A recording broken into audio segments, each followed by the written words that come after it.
Hello, I'm Tim Harris. This is Julie Harris, and this is Real Estate Coaching Radio. That's right. So make sure that you hit the subscribe button so you won't miss any future episodes. Thanks again for popping by. Hit that like button, and don't forget to leave your comments and questions so we can get right back with you. We will. Thank you for continuing to make our podcast, Real Estate Coaching Radio, the #1 listened to podcast for real estate professionals in at least the United States. And let us know what you think about this video. Leave your comments below. Thank you. 3, 2, 1, and Julie Harris, we are back. Yes, we are. And in fact, today we're talking about an exciting topic that everybody is going to want to listen to, whether you were licensed yesterday or a grizzled veteran, doesn't matter. Today we're talking about what realtors should post on social media that will actually bring you quality buyer and seller leads. We're talking primarily about your posts on YouTube, Instagram, and Facebook today. You know, we talk a lot about what not to post, like anything political or overly opinionated. So I thought it would be appropriate to do a podcast about what you should be posting. And this is going to be 4 very quick points that are designed to make it so that even if you're not doing any social media posting, this will motivate you to do so, because you're going to realize it's not necessarily about people eating their lunch and constant stream of narcissism and the rest of it. The social media, when done correctly, actually reinforces your proactive lead generation. And in a lot of cases, it can reinforce your getting a listing appointment or having a buyer choose to work with you. But before we get to that, Julie and I have been discussing our coaching clients this week and what they're experiencing in the marketplace. And Julie and I are blessed to have some of the nation's top agents as personal coaching clients. We have, for decades at this point. And it's very interesting. There's a big bifurcation that's happening at the very top end of the market that Julie and I thought you would all want to hear more details on. Because everyone talks about, the average agent who's, selling, less than 10 houses a year and the rest of it. Well, here's what's going on the top end of the market. And I think a lot of you, again, will be glad to hear that what they're experiencing is similar to what you're experiencing, just amplified. So, Julie, from your call, you and I were just discussing this right before I hit record. Yes. And one of the conclusions that we came to was that the agents that are trying to build momentum right now are having a harder time rebuilding momentum or building momentum versus the agents who have essentially done had made a lifestyle, of doing what they didn't want to do, and they didn't want to do it at the highest level for long periods of time. In other words, there's a lot of agents that were riding on past performance, new construction that was inventory that was selling off. They had a lot of momentum going into the year. That momentum, those leads dried up relatively quick and weren't easily replaced with new leads. And so if they stopped doing the proactive lead generation or never really drilled down on it in the first place this year, they're paying the price for it now. Well, that's true. And it's not entirely their fault when you consider the fact that for the past several years, the FOMO in the market, fear of missing out, put some buoyancy underneath the lead generation, right? So you actually could take a little bit of a break and, buyers are beating down your door because they had to close with that low interest rate or whatever the case was. And there was abundance, right? So now, as most of you have noticed, there are fewer listings and fewer sales and fewer qualified buyers. We have that combination of things. And even if you're somebody that is feeling uncertain but enthusiastic, the uncertainty causes you to perhaps not do anything. So the FOMO has dried up, and an agent that was relying on that and had become accustomed to being able to turn on the burners and turn them off and still be okay, those are the agents that are really feeling the pinch right now. Versus what you said and what we've experienced with our coaching clients and our coaches is that when you stay in momentum and you don't take long breaks, you don't get stuck in a rut, you don't start ruminating and looking at negative headlines, you don't get in your own way, you stay in momentum. And that doesn't mean that you have to work 60-hour weeks. It just means that you have to keep your lead generation going. Those are the agents who are not just on track, but many of them are getting ahead right now. Well, being specific and drilling down what you just said, because I agree, is that, with our personal coaching clients, and you have far more than I do, the big takeaway was, say those that started with you and I maybe 90 days ago that were coming to us, wanting us to help them put Humpty Dumpty back together again. Sure. Those guys are the ones that are still in the process of building momentum. And building momentum in a market like this is harder, is what Julie was just telling you guys. It's harder now than it's really been probably since 2008. It just is. Now, versus the agents that have been coached by us for a long period of time, who have us, harping at them every single week, who've never actually stopped doing what they didn't want to do when they didn't want to do it at the highest level. They're having their best years ever. That's so right. It's very interesting that in a year where you really are seeing the agents that have I'm saying this politely, a skills deficit, they're the ones that unless they recognize that, you're not going to buy your leads. You're not going to be able to buy enough leads to essentially fill the skills deficit that a lot of you guys are realizing that That's you not actually the have. solution.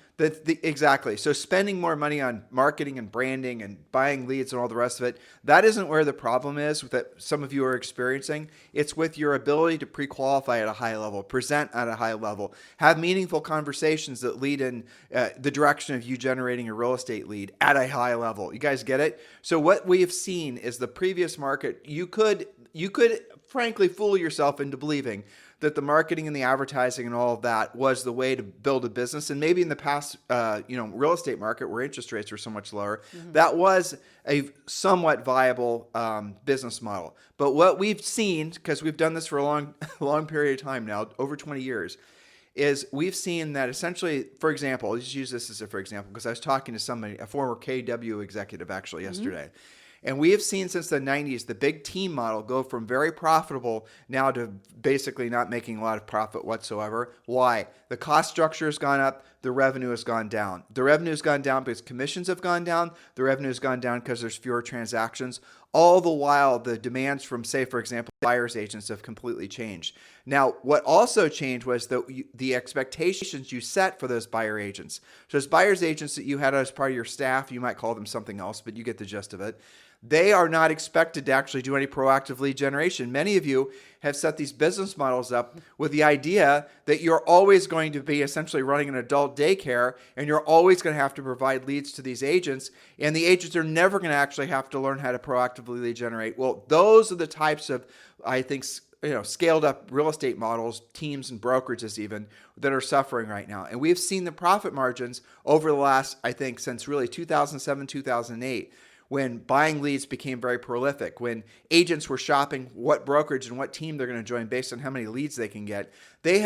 So there's most of the agents in the industry right now, Julie, I think you'll agree, have never actually learned how to proactively lead 100%. generate. Have never actually learned how to pre-qualify, because there was always 10 leads to follow the one lead that they didn't really do a great job pre-qualifying. Well, what I would say as well is that the market itself kind of had their back for a while. Sure did. Because it had natural flow to the business. Well, and now that's different. And a natural flow to the business, because if you sold a house to a buyer a year ago, that house was going to be worth enough that the buyer could easily cover their selling costs, maybe even walk away with some profit. That isn't the way real estate typically worked. When Jules and I sold real estate, a seller, someone called us to sell their house, if they hadn't been in that house for probably at least 5 or 6 years, they were going to lose money on the house, not upside down, but lose a portion of their down payment. Right. Because the selling costs, and we weren't charging some ridiculous commission, just normal selling costs. It was. This whole thing, I was just talking to a coaching client about this. I just was reading an article before the podcast about the fact that over the past 2 years, I believe it was, on average, anybody who owns a home, the value, call it appreciation or inflation, but the value of the home has gone up 33% in 2 years. Now, here's something to think about. Okay, let's put that in real dollars. The average sale price of those past 2 years, no matter where you are in the country, is between $400,000 and $600,000.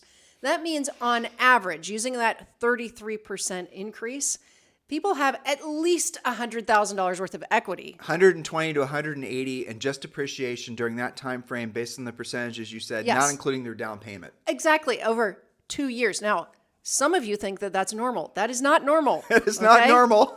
Well, but think about it. If you got licensed in the past 5 to 7 years, and that was the biggest example, but we had big ramp up years to even get to that 2 years ago point. Right. I think the number of the past 4 years is something like 48%.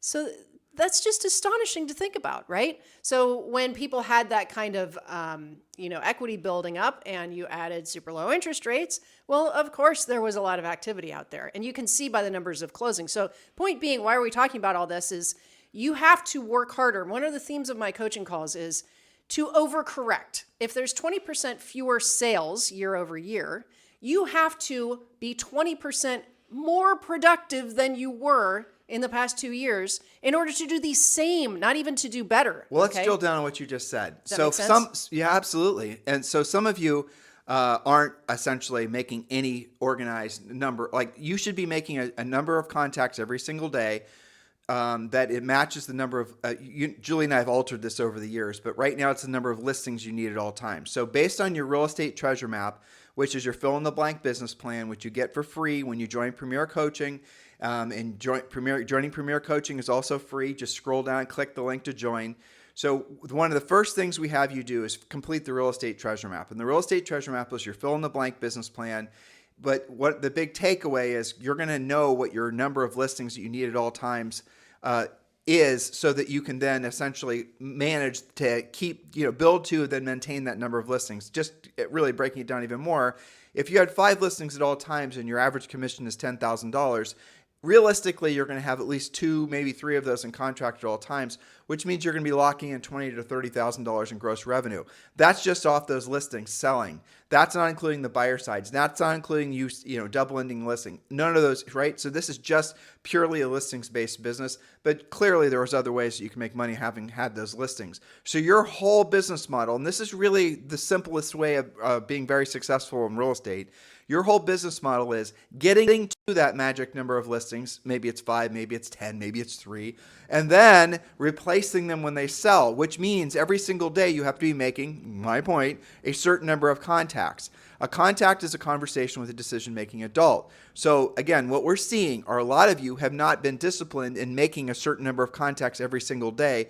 And you've not been making, and if you have been, the contacts have been not the higher, the more beneficial types of contacts we teach you in Premier Coaching. But be very clear that in this market, it's what Julie said, you're going to have to make more contacts. If you want to know what work harder means, that's it right there. You're going to have to make more contacts with decision-making adults. You're going to have to do a better job pre-qualifying. You're going to have to do a more convincing job. You have to send a pre-listing pack, all these types of things, and focus primarily on sellers. And when you do, the buyers will come no matter what direction the market goes. I mean, here it is. Realistically, this is going to be one of the most challenging years in real estate since 2008. Now, Julie and I have been in real estate since the early 90s, and we've seen many ups and many downs. But here's what's going to happen next, which I'd like to lead into before we get to your first point. Sorry for rambling today. We're good. So I had another question. Actually, this was from a coach. Mm-hmm. He texted me. I should say, too, if you guys have any questions you want Julie and I to discuss on the podcast on Friday, we kind of do a free form today. And so if you want us to answer questions for you, we can. Just text me at 512-758-0206. And I know some of you are going to be curious about Julie and I's private coaching. We don't talk about it very often because most of you join Premier Coaching. Our elite coaching, which is only with Julie and I, is the very top end of the coaching programs of all the ones that we offer. If you think you're ready for Premier Coaching, you can text me directly, 512-758-0206. And what I'm going to do, and text me with a little bit of information about yourself, how long you've been in the business, what your volume is, that type of thing. And then what we'll do is have a very brief conversation in text, and then you will then talk to Julie, and then you guys can interview each other. I'm straight up. She probably, like 10 of you will want to talk with Julie, and she'll have those conversations over the next week or so. And then what she'll decide is that maybe 5 of you are a better fit, or maybe even 6 of you are a better fit for, say, Premier Coaching or one of our other programs. Because she is highly selective, because she is expensive, as am I with private coaching. And we want you to get the most out of your educational dollar. And sometimes that means, frankly, that you're a better fit for one of our other coaches or one of our other organizations. That's really our driving force, is making sure that you guys are moving forward in your businesses. What really you need to realize is in this market right now, more than ever, you've got to do things, focus primarily on the things that are going to put you in a position to help people and make money the quickest. Not these things that are going to be like long-term projections, maybe one day. So to Brandon's question, he asked me this question. Mm-hmm. He asked me what I thought was going to happen over the next 6 or 12 months in terms of, and you researched the bejeebers out of this because you write for all these trade publications. Sure. So I'll ask you. And so, what do you think is going to happen with interest rates, home sales, inventory, the market, agent count, and anything else I can think of to throw at you, but I know you're ready. Thanks for kind of putting me on the spot. That's Fire okay. hosing you. Okay, so I think that rates are going to continue to inch up a bit before they come back down, probably related to the election cycle. Well, okay? so, right. I would speculate probably first to second quarter they're going to change. Okay, so what did she just say? Breaking it down. In 2024, rates will most likely come down somewhat for political reasons, but there's another reason as well. It's because the interest rates increasing are also increasing the interest payments that the government has to pay on the $32 trillion in national debt. That $32 trillion in national debt, when essentially the Treasury, interest rates go up, just to making it very simple, what's going to happen is that the amount of money that they're going to have to pay in order to get people to buy those Treasury bonds and whatnot is also going to increase. The problem is that I think you and I were reading or listening to a podcast that's discussing that very soon the government, half of all the income that the federal government makes from taxes is going to go just to paying the interest on the debts. If the interest rate went up to, what was it, 6 or 7% I think that was on right. Treasury bonds, Yeah. and Treasury bonds right now are between 4 and 5%. So there absolutely is a ceiling. And our friend Peter Schiff talks about this all the time too. There absolutely is a ceiling to how much the government can raise interest rates, because what happens is if the interest rates go too high, all this Treasury debt is all short term, 6 months, 12 months, 18 months. Some of it's long term, but most of it's short term debt. And they're constantly churning the debt, constantly refinancing it, and every time they're doing it, at least for the past almost 2 years, the interest rates that they're having to guarantee basically are increasing. Because there's fewer people that are willing to buy those government debt instruments without receiving a higher interest rate. I've oversimplified it. Yeah. I bet you I didn't I think express that's this right. perfectly, but that's the gist of it. So realistically, interest rates are going to have to come down because the amount of interest that the government is paying on the debt is going to start cutting into Social Security and other forms of other entitlements. So we're not going to see a scenario where, like we saw in the late 70s and early 80s, where interest rates went up to 20%, because that debt situation is not the same then as it is now. So be very clear about that. And Julie did also say the presidential election cycle. But also the other thing is, realistically, we're not seeing the inflation rate seemingly on consumer items is not increasing as fast as it was. I haven't heard anyone complain about the cost of eggs in a while. No. So that's, and some of this is just quite simply normalizing. Okay. Yeah. So when we say rates, and you asked me to predict when we are talking about rates coming down, please be clear, we're not talking about coming down to 3.5%. No. We're talking about settling in probably somewhere around 6.5%, which still is historically outrageously low. It's just that it hasn't felt like that because everybody's perspective is in the threes. Well, and also there's not going to be a big return to pricing of anything being like it was pre-COVID. Just isn't going to happen. That's right. And you can see that in things like used cars. You can Right. see it in groceries, things like that. The new pricing structures are the new pricing structures. There's not going to be a big wave of depreciation. Anybody who's anticipating any sort of mass downward reset of home prices Yeah, that was the next thing I was going to say. There's not going to be a pricing crash. Stop looking for that. Stop talking about that. That's not a thing. well, home value crash. Home really. value crash. Yeah. No, we're not. Now, do you see in your MLS, on your hot sheet, and in your automatic emails price reductions? Yes, you do. But that is not the same as houses, a big housing price crash. Not the same. That means aspirational pricing is getting adjusted to where it should have been in the first place. Sellers not being able to be as greedy.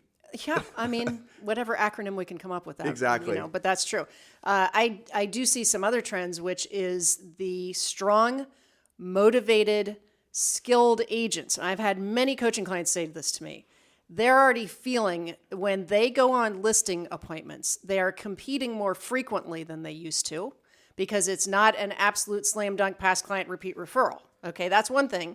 Secondly, and again, this is more on the experienced, skilled agent end of the spectrum, they also tend to be competing amongst the same 5 to 10 agents who are the other motivated, skilled agents in their marketplace. Well, So what that means is, if you're not used to competing for business, you can really be blindsided when that starts happening to you. And that's also typically when you guys come to coaching asking for things like pre-listing packages, real scripts, pre-qualification scripts, how to close.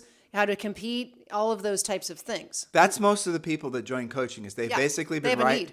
Right. Well, unfortunately, sometimes they've had a few losses, right? Sometimes very stressful too. Exactly. And they're starting to doubt themselves and wonder, why am I not getting all my centers of influence and past clients? Yep. It's because the centers of influence and past clients before were not that selective on who they were listing with, because they knew the house was going to sell anyway, most likely at a lofty price with no inspection, no appraisal. And, the buyer's going to have to carry them to closing on a, velvet throne kind of thing, right? Something like but that, the reality now is the sellers, even the sellers that are your past clients, centers of influence, even your mom, is going to make you compete for that business. Yes. And if you're not competitive in the eyes of that consumer, you will not get that listing. And you will then remember listening to this podcast and you'll say, damn it, I should have listened. That's right. Don't let it happen to you. You've got to front run that. That's part of what I mean by overcorrect, right? So assume that you're going to be competing. Assume that you're going to have to present. Assume that you're going to have to ask for the business. Also, the interest rates will most likely settle downward. Julie's thinking 6.5%. I think that's realistic. Maybe 5.5%, somewhere in there. But what you're then going to see is a lot of you guys are hearing and reading articles about people that are locked into their homes because of low interest rates. And that certainly is partially true. But if the sellers that are selling and will be selling for the foreseeable future are the sellers that have to sell, and those people don't care that much about what interest rates are, not just because they have a lot of equity, but because their life situation changed and it's forcing a sale. Relocation, financial issue, marriage, divorce, more kids, all these types of normal things. Those are the sellers that are going to be transacting, and they're not going to be that interest rate dependent. So those are the same sellers that have taken themselves out of the market effectively because they haven't had a house to move to or new construction to move to, right? That is all freeing up right now. And Julie and I are expecting, just to answer Brandon's question, we're expecting the interest rates to go down in the spring, somewhere around there. And then we're also expecting there to be more inventory. And once there's more inventory, once interest rates going down, all the fence-sitting sellers are going to jump off that fence, and they're all going to basically start doing what they would have done maybe this year or maybe part of last year even. And then you're going to see the market start to really explode. You are feeling an unbelievable pent-up demand for homes for sale. And that's not sustainable. That will break, just as what was the term from the housing recession, frugality fatigue. Yeah. Not buying a house fatigue, it will break eventually. Right. Which means not selling your house fatigue will break along with it. And one last thought, since you asked me about some predictions, I really think that new construction is something that everybody listening needs to get better at.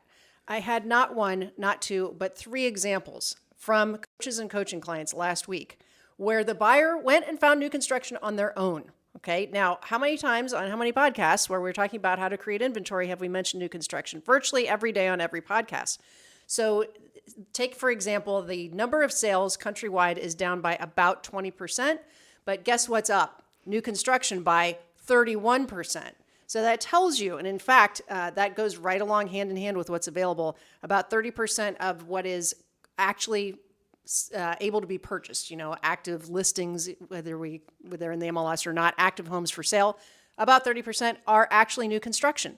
So that makes a lot of sense. If you are not versed on that, you're ignoring 30%, 1/3 of the market that you don't know about. And and my evidence of buyers finding new construction on their own, guess what? You don't get baked into that deal. You have to register that buyer with the builder. So those are lost transactions to those agents. You can't be doing that. You cannot be complacent with any buyer who is in a logical new construction price range. Whether they said, I want to see new construction or not, you cannot be complacent about bringing them to at least run it up the flagpole and see what they thought about it. Well, even so maybe you have a buyer that might be a good fit for a property that's not a conventional subdivision type property. You then maybe want to help them find a lot. You want to, find them a builder that's going to want to build on said lot. Julie and I, when we sold real estate, we did quite a bit of that. Yeah. Because you could create your own market that way. Or in the lower price ranges. I see this a lot in places like Chicago and Seattle where there's older inventory and people still want to live in the city, where the older inventory is kind of beat. They either don't have the money or don't have the desire to do any rehabbing, and they just haven't liked what you've been showing them in those especially lower price ranges. Take them to new construction condos and townhomes. They're nicer, they're crisp, they're clean, they have builder financing. That is almost always a tried and true strategy to get buyers like that in contract. So if you're listening to us for the first time today, I hope, and we haven't even gotten to point one, if you're listening to We might our reserve that for the next pod, but it's up to you. If you're listening to our podcast for the first time today, you go back and listen to past podcasts. We do this every single weekday, and we have literally thousands of past podcasts. And this is the number one listened to daily podcast for real estate professionals in at least the United States. It's at least 30 million downloads. And you will go back when listening, and you'll hear that Julie and I were pretty much spot on with all of our predictions over the last, I can remember you and I talking about all the things that we were predicting were going to happen that were completely contrarian to what everyone else was saying. Everyone else was saying property values were going to drop, during COVID. You and I knew they weren't, and we told everyone what was going to happen, and we were right. Everyone was saying there was going to be a mass exodus of real estate agents, and you and I did a little homework. We went back to 1950, and we looked at the total NAR memberships, and we ran that graph over a graph of where the recessions were, and guess what we saw? No big drop-off of agents, and yet everyone kept on saying there's going to be a mass exodus of agents. There isn't a mass exodus of agents. And you can go back and look. So there's an old saying, history repeats itself. That isn't really true, but people's behavioral patterns to certain things are very, those will repeat themselves. So history doesn't repeat itself. That's kind of impossible. But humans' reactions to certain things happening is very predictable. Because they're always making comparisons. That everybody subconsciously and consciously wants this time to be just like last time. Well, that's because right. then you know how to deal with it, right? Your subconscious mind is searching for little clues where you can go, oh, I remember when that happened. Here's what I did. Here's what worked back then. When in fact, it's not exactly like that. And in many ways, it's the opposite of back in the olden days. Well, along those lines too, when you're listening to folks that aren't, I think, crazily, I was going to say analytical, which is partially true, but I think also impassioned by wanting to know this information for the sake of our coaching clients and our podcast listeners. Yep. You'll see that most people are just repeating what other people are saying, and what they do generally is only refer to things that they've personally experienced during their lifetimes. Yep. They don't reach outside of their little, someone's 30 years old and he's telling you what he remembers back from when he was like the olden times 3 years ago, right? I mean, you got to be remembering, you have to be putting into perspective the fact that most people have their own built-in confirmation bias and they don't even realize it. It's true. So do yourself an enormous favor and be very careful and selective on who you listen to and what you do with the information that you ingest. And like even the major news media outlets, they're the worst, because most of the stuff that you're reading online are written by people who are millennials. Nothing wrong with millennials. We love millennials, but they don't have very much perspective. And you can read in their articles, the only thing they can lean back into was the housing crash during, 07, 08, 09, right? And even then they were just kids. So they're just reading, headlines that were written back then. But that's the only perspective that they have. Some of you don't even have perspective that goes back, as far as real estate, experience goes back even 6 months. Some of you have been in the business longer than Julie and I have. So you got to put all this into the mix and understand what we're going through is not like anything that's happened before. It isn't.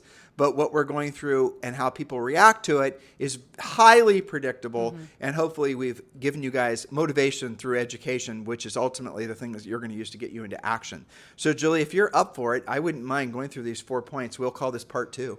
Okay, part 2. We're going to do these relatively quickly. We're talking about, just to circle the wagons way back to the beginning, about social media, what you should be posting. So it's valuable to ask yourself what you are trying to accomplish with your posts. I think not very many people put it in that perspective. They just post, and hopefully something goes well. So what are you actually trying to do? There are 4 specific goals to accomplish with your posts. So my note takers, start typing or jotting down these notes. Point number 1, you can also scan down and see them. So point number 1, realtor social media should establish you as the go-to source for all things real estate in your market. All things real estate. Don't be overly specific. Buying, selling, investing, flipping, building, relocation. Be the one who knows the facts and talks about real estate all the time. Don't be a secret agent. And then I've got a couple of examples from our coaching clients. So again, the point is it should establish you as the go-to source for all things real estate. And the real purpose of social media, really any kind of marketing, is to reinforce your proactive lead generation, reinforce you as an expert. Because what a lot of people do is they'll meet you maybe for the first time and then they'll follow you on Instagram or Facebook or whatever, or maybe they already are. So you have to, your goal is to not assume that any of the social media stuff is going to replace lead generation for you. It's going to enhance the proactive lead generation that you're already doing. Be incredibly clear about that. Otherwise, you're going to be incredibly frustrated with the amount of money and time you spend on, advertising, which is what social media truly is, and the results that you get, which may never come. So just be very clear. This is to do nothing other than reinforce you doing the real work of real estate. Example 1, Julie. Yes, in addition to, not instead of. Right. Okay, so example number 1, Monday's Market Minute. Many of our coaching clients are doing this. They do it in posts, they do it in videos. This is a simple market update similar to your MLS Hot Sheet, but more consumer friendly. So how do you put that together? Well, think about what your friends ask you regarding real estate and post about those things. They literally are telling you what they're curious about. Is the market going to crash? What's happening with home prices? Why aren't there more for sale signs? Is that a new subdivision or a new building going up around the corner from me? Talk about those things. And you can do, I just gave you a whole bunch of ideas. Don't do all of them in one post. You can take that piece by piece. Like, what is being built around? That's a great topic. What's that building? Is that going to be residential or apartments, or what is it? Okay, so example number 2. This is always a good one to do because it also makes your sellers happy. Previewing your own upcoming listings or your office listings or even new construction models. What's special about that property or that building? Are there great amenities? Is there special financing available? Or is there a neighborhood park? You can do an endless supply of that kind of posting. It's all about real estate. Remember, we're training them to think about you when they think real estate. And one of the things that Julie said, make sure you drill down on this, is most of you have iPhones. I happen to know because, the podcast and YouTube tells us how many of you are listening to us or watching us on, iPhone versus everything else. And the iPhone is a brilliant device for, guess what? Making videos. All of you know this because you videotape your cat, right? I know. Isn't it funny that they're not weird about videotaping stuff like that or what they're eating for lunch, but then you ask them to video about themselves, and they're like, "Oh no, I don't want to be on camera." Well, do it. You don't necessarily have to be on camera. Honestly, you can just videotape. You can have your computer in front of you. You can pull up the MLS statistics. You can then basically videotape the MLS statistics on your computer, and you can break it down and explain how everything is. You just talk over it, right? And so most of you are going to do a far better job talking than writing. So do a short video of you explaining, and Julie just gave you hopefully a bunch of little micro ideas, but the consistency about this and not being intimidated by it. And the other thing that's fascinating, I kept on saying other thing on this podcast. Okay. I don't know if you're noticing I'm saying it too much. That's right. But the other thing is that on mobile, I've done this test when Julie and I are traveling in different parts of the country. When you do a search for, like, say, for example, Julie and I sold real estate in New Albany, Ohio. So if you did a search in New Albany, Ohio, on your desktop, you're going to get typical blue linked, hyperlinked Google links, right? If you do it on your mobile, what Google is doing, because remember, Google owns YouTube, is oftentimes, not every time, but oftentimes the first 10 search results are videos. And the videos are almost always the short minute or less videos. So it seems to me that what's happening is Google has obviously discovered that short videos will get clicked and watched, viewed more frequently than a textual article, which should lead you to the conclusion that you need to be making lots and lots of short videos. So if someone's doing some homework and they're running to research New Albany, Ohio, and you've done, a series of videos on that particular community, you're going to most likely come up when they do a search on their phones. And most people do searches on their phones. You guys get it? So there's the immediate benefit of reinforcing your proactive lead generation, and there's the downrange benefit of having established yourself as an expert with that particular niche. That's right. Well said. All right. Point number 2, real estate agent posts should connect your center of influence, that's what you guys call your database, more closely to you and engage them in conversation. A couple of examples of that. Promote businesses owned by people in your database. If your past client owns a bakery, go there, do a quick interview, and promote something specific that they're known for. That's easy. Example number 2, if you're doing pop buys for the holidays or, for whatever reason, do maybe a client appreciation party. Well, get your promotional stuff from people in your database or involve them in the actual event.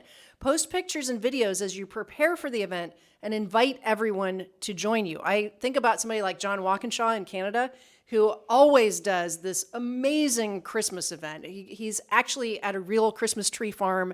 They have food, they have drinks, it's a great, fun thing. But he does lots of social media about that. He also uses that as an excuse to be calling his past clients' center of influence and inviting them to that. Doesn't have to be just businesses, though businesses are great, right? Because they're directly interacting with the same consumers that you are in the same communities that you want to sell real estate in.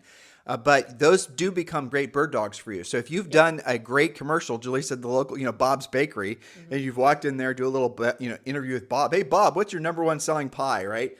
And then Bob, shows you this, that, and the other. And then maybe Bob's got a little promo for everyone that comes in today where I'm going to, give them this, 2 pies for the price of 1, whatever it is. And then you expose that. Even if Bob gets nobody from your post, Bob's going to feel a sense of really gratitude towards you, helping him with his business to sell pies. So you want to consider that as a great source for you to expand. Guess what? Your professional centers of influence and past clients. And you guys can just expand from there.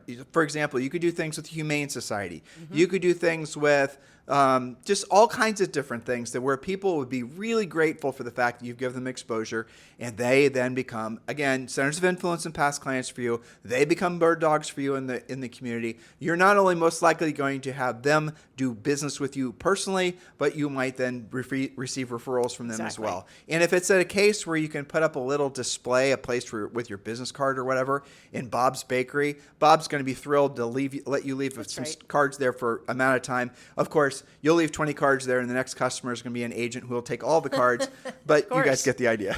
So you have to go back and talk to Bob again. Yeah. Okay, point number 3, your video post should increase your presence online. So when people search about real estate in your town, you're more likely to pop up as the agent they're looking for. You'll have a professional image for when somebody's comparing you to the other agents that they might be considering. So an example of that would be to do a quick interview with your favorite lender about how interest rate buy downs work. Most agents don't know how to do that. Most people like talking about high interest rates, and yet there is still a way to get a good interest rate. Well, that's something else you and I are talking about prior to today's show. There's definitely a tsunami of bad news that's out there because we're going through this, it's the news, right? They know that if they put up a dark, scary, foreboding. Or they say if it bleeds, it leads. Right, exactly. Yeah. You guys will click on it, and if it's something that's cheery and optimistic, nobody will read it. So there's been a tsunami of negative, really economic news, but also real estate news. And most people, get this, won't read past the headline and maybe the first 2 or 3 lines of an article. On CNBC, for example, you can see what they're doing. They have essentially what they want you to have as the takeaway from the article as bullet points before you actually read the article, because they know most of you won't read the article. Yep. Julie and I, especially on the real estate ones, will read the article after we've read the bullet points, and rarely do the bullet points they don't even match. They don't even match. So what's going on is the person that writes the article is not the person that comes up with a snazzy title, let alone the bullet points. It's all propagandized, garbage information trying to just get you to click. So be your own guru. Be your own best source of information and learn to be discerning who you trust, especially about your career. That's right. So again, we're talking about increasing your presence online so that when people think about real estate in your town, they think about you. Another example, you can do a video explaining how you help your clients buy and sell at the same time without becoming homeless or owning 2 homes at once. Isn't that the gorilla in the room right now? I would list with you, but where in the world am I going to move to? By the way, we have podcasts about how to answer that. But it would be a great video. It'd probably take you 5 or 10 minutes to talk about all the different options, doing a lease back, buying first and selling second, building first and selling second, all of those things. But you do a video about it. Just go and listen to our past podcasts. Like I said, I was wandering into it. I know you were. Sorry. I was trying to save you. Thank you. Okay, so point number 4, our last point today, realtor social media posts should support your proactive real estate activities, such as highlighting your new listings, congratulating clients you've just helped, and showcasing communities that you specialize in. So for an example, we just did the door knocking series. If you're door knocking this weekend, create a post about where you're going and a little bit about the neighborhood. If you have a buyer or buyers, because we know you do, who are looking for something specific, especially your wayward buyers where you just can't find anything because the listing action is low, go to those specific neighborhoods. Talk about on your video prior to going door knocking for them This shows how proactive you are for your clients, and also you're probably going to find them something to buy. Remember that more than 87% of realtor choices are made based on who the prospect already knows or as the result of a referral from a trusted friend or advisor. Okay, let's give some color to this. That is what Julie just said has always been true. It's true for hiring any service professional. But where some of you are going to get lazy with what she just said is you're going to assume that your centers of influence and past clients 80% of this, 87% of the time will just automatically use you. Here's the fallacy, is that they also, your center of influence and past clients, those names, those addresses, those emails, those phone numbers of people that might, have done business with you or might do business with you in the future, they're also in other agents' centers of influence and past clients. Yes, so and their spouse also knows a realtor, right? Exactly. And they probably have somebody else who's a real estate agent they golf with, and the list goes on and on. It does. And so this is the reason it comes back to skills. So if you want to know what's going to differentiate you in the marketplace now, it's your skills. What does skills mean? Some of you don't even know because you said, well, I've done great in the past market. Why wouldn't I do great in this market? Probably you will do great in this market, but you're going to have to, frankly, sharpen the saw. You're going to have to know how to pre-qualify. You're going to have to make it so that, like in the past market, every buyer would eventually buy a house because the interest rates were so low and it's probably less than they're paying in rent. Not so true now. So you're going to have to be very selective on the buyers you work with and ask really tough questions and have high standards. And when you're talking with sellers, you're going to have to know how to pre-qualify them. You're going to have to, go through all the questions we give you as part of Premier Coaching when you're pre-qualifying people. Every single one of you can do this. And here's the other thing that happens. When you're following a proven system, which is essentially what Premier Coaching is, you're going to feel a strange sense of immediate relief because you're going to be finally on the right path and you can stop playing whack-a-mole with the rando ideas that you find everywhere about how to, essentially generate a real estate lead or do all these other things that people are essentially, bombarding you with constantly. If your goal is to thrive because of this market, if your goal is to make it so that, the bad news isn't relevant to you, matter of fact, you don't even understand how this isn't a brilliant time to sell real estate, you want to have that sense of confidence, that sense of optimism, it really does come down to skills. It truly, truly does now more than ever. You guys do not, if you're suffering, if you're experiencing hardship in your business, it's self-created. And I know that's hard to accept, but it's true.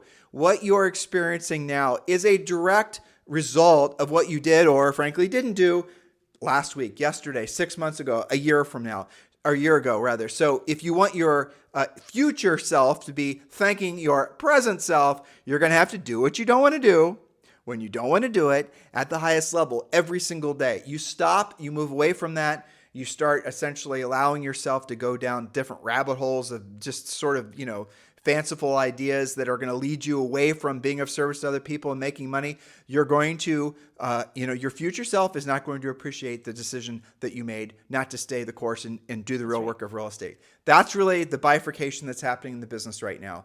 You can make this the best market ever for yourself. You can use this as a launching pad to have a career that lasts decades because there's so much need right now for people with skills and because, frankly, there's so few agents that have those skills. That's right. Now, we did talk about coaching, but I'm not sure we told them what to do about it. Oh, no, probably not.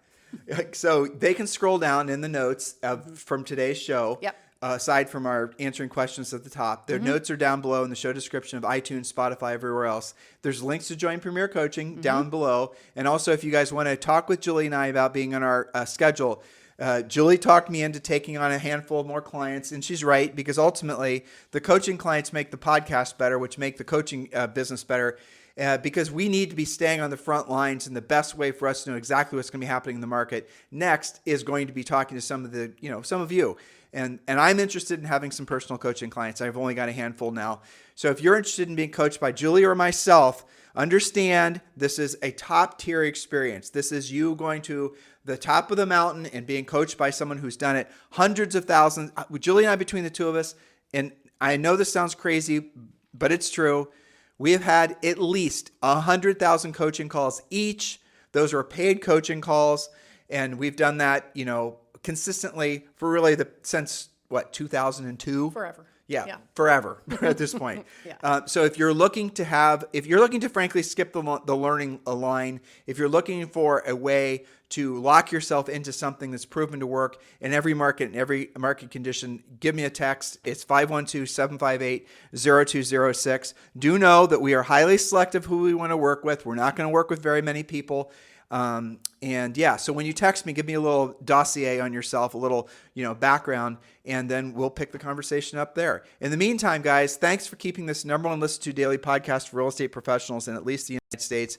It is truly our pleasure and our honor to be partners with you in your real estate businesses. If there's ever anything we can do for you, we're very easy to get a hold of. You can always, message me on Instagram.